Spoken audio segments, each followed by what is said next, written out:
Welcome to this episode of Woman Powering E-commerce. Join me every Tuesday and Thursday as I take you behind the scenes of my journey as a female e-commerce entrepreneur. Together, we'll explore the highs, the lows, inspiring you to take action and achieve your own business goals. So let's get started.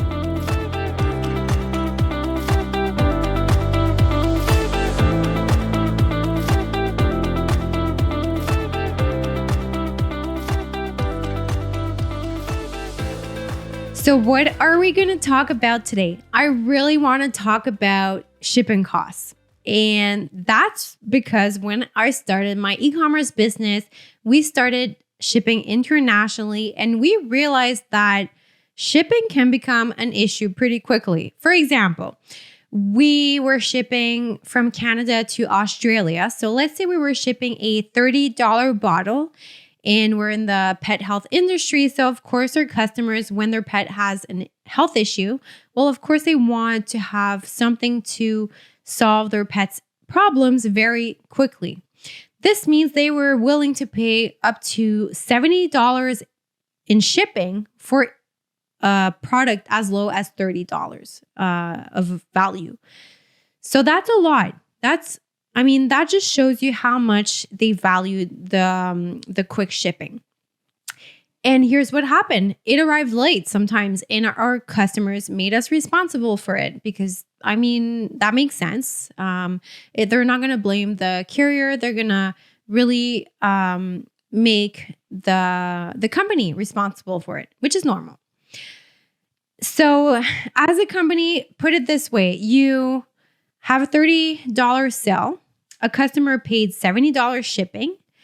So it arrived late. What do you think they asked for? Since they made us responsible, they asked us for a refund for the shipping they paid, the extra shipping to get it faster, which is totally fine. And of course, we refunded that shipping.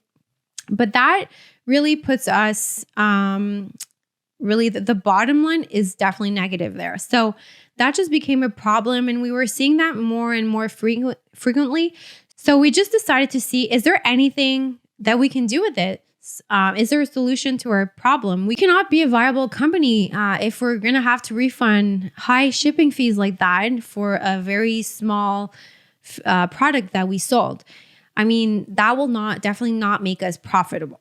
So that's when we did some research and learned about the late delivery guarantees. So what this is that carriers will allow you to claim a refund for a package that was delivered late. So we were really excited to know that. And honestly, after speaking to a lot of e-commerce businesses at the time, not a lot of them knew about this. And still today, I'm talking about this being like 5 years or more ago. I think more than that. And even today, a lot of businesses don't even know about this, but it's getting a little bit more known. So that's what we started doing. We started asking for refunds to the carrier directly for not having delivered a package in the time they promised.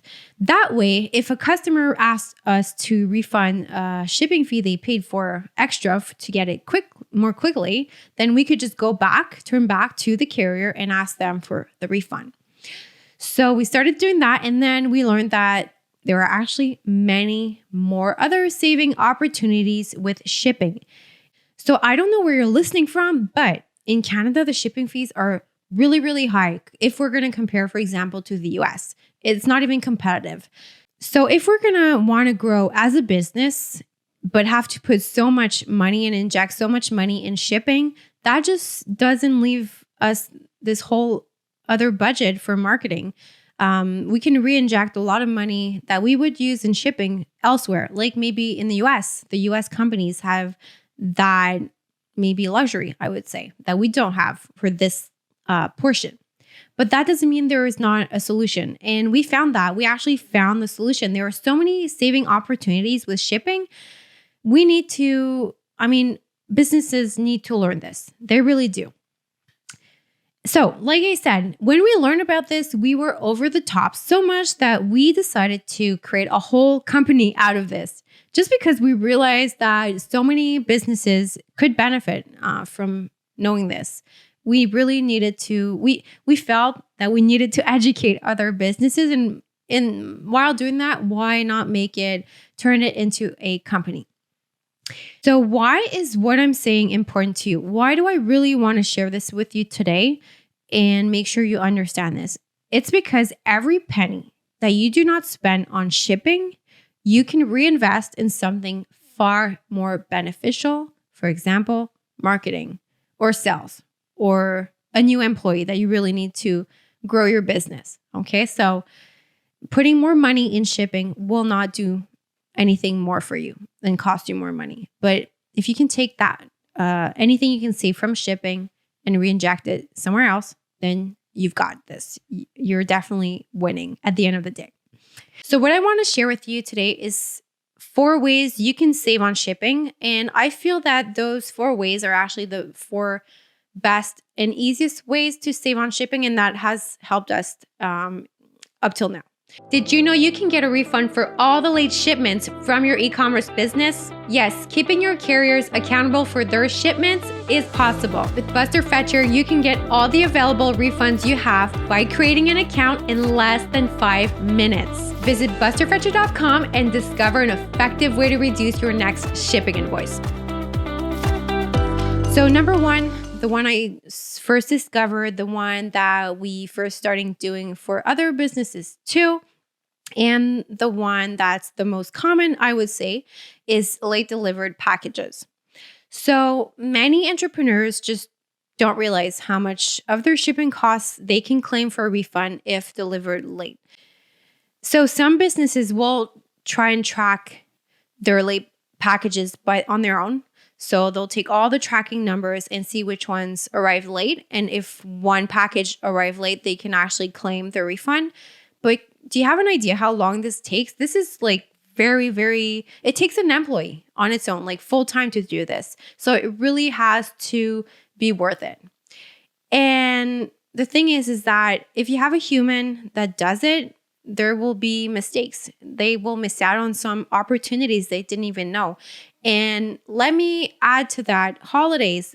So if you think a package was delivered late, but you forgot that it was, today we're actually Labor Day.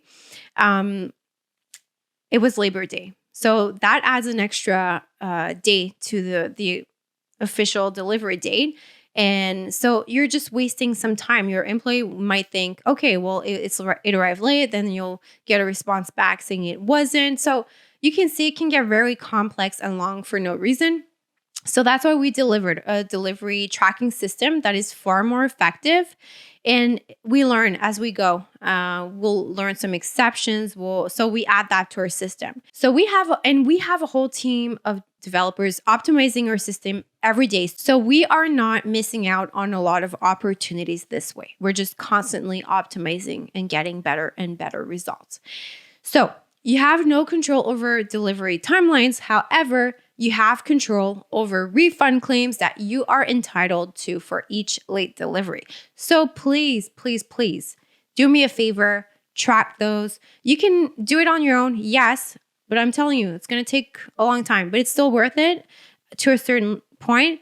But it's definitely something that if you're not doing, you're losing money. Now, number 2 is paid but unused shipping labels. Okay, so let me explain what I mean by this. You have an employee, they actually print out their shipping labels, daily package the orders that came in. And for whatever the reason, sometimes it'll happen that we print out a label and for whatever the reason, we do not use it. We just throw it out in the garbage, thinking that because we did not actually bring it to the post office, didn't get it picked up by the carrier, that we will not be charged. Untrue. That is false. As soon as you print out your shipping label, you will be charged. So the best way to avoid this type of loss is to ensure that a package is shipped every time a label is generated. So if a label is generated for testing, or like as another example, or if a customer modifies an order, it is crucial to add this in your procedures. It is crucial to cancel your shipping label. So for example, we use ShipStation. If for whatever the reason we decide not to ship out a package with a certain shipping label, we made sure to void the actual label. And for example, in ShipStation, when you void the label, then you will not be charged. But it's a myth, a misconception that if you do not use your label and just throw it out in your trash and not cancel it in your shipping software, then you will be charged. So that's important to know. So number 3 is lost packages. The solution to this issue is actually quite simple. For every lost package, file a claim. Just make sure you put that into your processes, your procedures, your SOPs.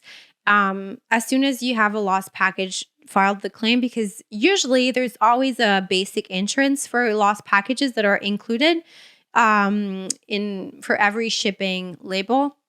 So usually it's about $100. So use it. I mean, you pay for it already. So just make sure you include that into your procedures. So here's the thing. If you're filing a lost package, this means that the customer probably called you to tell you, hey, my package is lost. What's happening?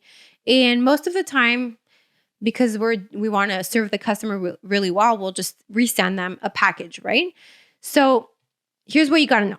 When you file the claim, the carrier will investigate and call the customer and ask them, did you receive the package?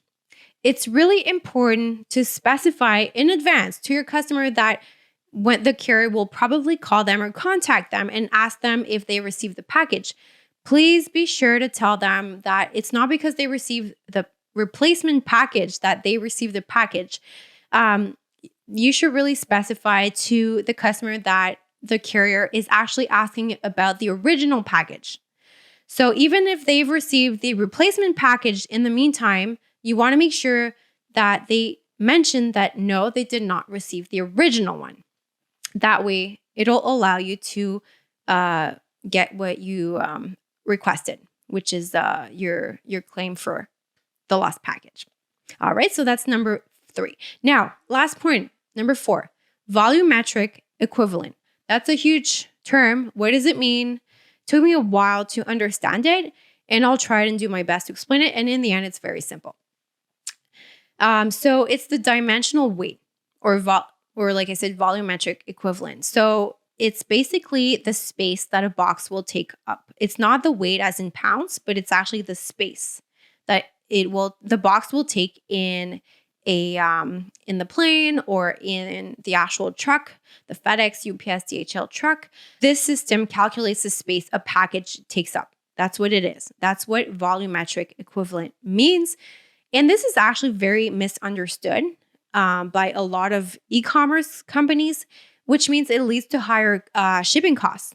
They'll really up your prices. So for example, only a 2 or 3 centimeters gap between the product and the box that you did not take into account can increase your shipping fees by almost 10%. So for example, if you ship out a very small product, 2 by 2 by 2 inches, and you ship it in a box that's 4 by 4 by 4. I'm just making up boxes. I'm sure it exists, but you're doubling the space that your product really needs almost. So just doing that mistake it can actually be a very costly mistake. You really want to make sure that you keep the box as small as possible, just to what your product really needs, okay? Because you will just pay higher shipping costs for no reason. All right. So as a wrap-up summary, doing this has definitely saved me a lot of money on shipping. And if you want to start saving money on your shipping costs, then and you want to learn more about all those opportunities, then I'll just drop a link in the podcast description for you to learn how you can do that for your company without adding more extra tasks to your to-do list or any extra time. It's really a no-brainer. Please do it. Please do it. Take a moment to rate, share, or subscribe to the podcast if you like what you heard today, because it allows us to help more women entrepreneurs in the e-commerce business. Till next time. Thank you for being part of this journey with me. I hope you gained valuable insights and inspiration today to keep growing and taking action towards your goals. Please follow me on social media and remember to like, share, and comment this video. Subscribe to get notifications every time a new video is uploaded. See you next time.